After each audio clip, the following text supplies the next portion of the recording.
အားလုံးပဲမင်္ဂလာပါရှင်ဒီနေ့တော့အမဲတုံးအဆက်ကြော်လေးကြော်ပြပါမယ်အမဲသား1ကီလိုသုံးထားပါတယ်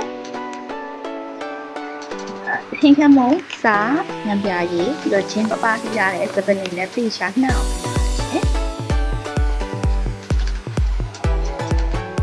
ပြီးတော့မှရေထည့်ပါမယ်ဒီအေးလေးနဲ့ကြကြလေးပြုတ်ပါမယ်ဒီလိုသုံးထားပါရှင်ဒါတော့ပထမတရေပါပေါ်အောင်လှန်ပေးပါမယ်နောက်ထပ်ရေနည်းနည်းလေးထပ်ထည့်ပြုတ်ပါတယ်ပြီးရင်တော့စပြီးပါပြီအရင်ညှိုးတော့မပြုတ်ပါဘူးအတုံးနဲ့ကြော်ပါနော်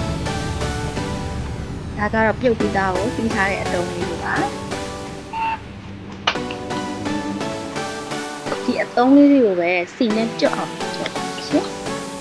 ဒါကတော့သူကပြုတ်ထားတဲ့ကြံတဲ့အရှိပါအဲ့ဒီအရှိလေးနဲ့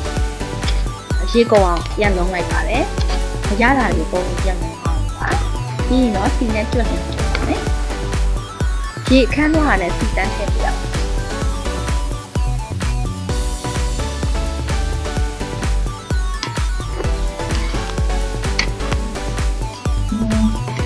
ဒါလေးကတော့စီနဲ့ကျွတ်အောင်ကြော်ထားတာပါ။ပြီးရင်တော့ဒါကိုကတ်ထားပါမယ်။ချက်ပုံလေးစကြော်ပါမယ်။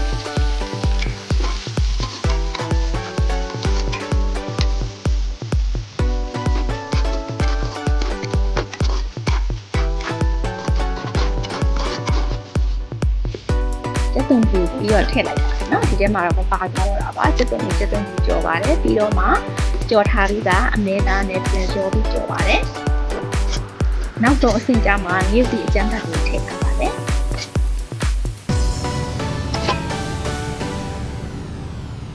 ဟုတ်ကဲ့ပါဒါလေးကတော့အမဲတုံးအဆက်ကြော်လေးဖြစ်ပါတယ်အရင်လည်းဖန်ခေါက်ပါလေ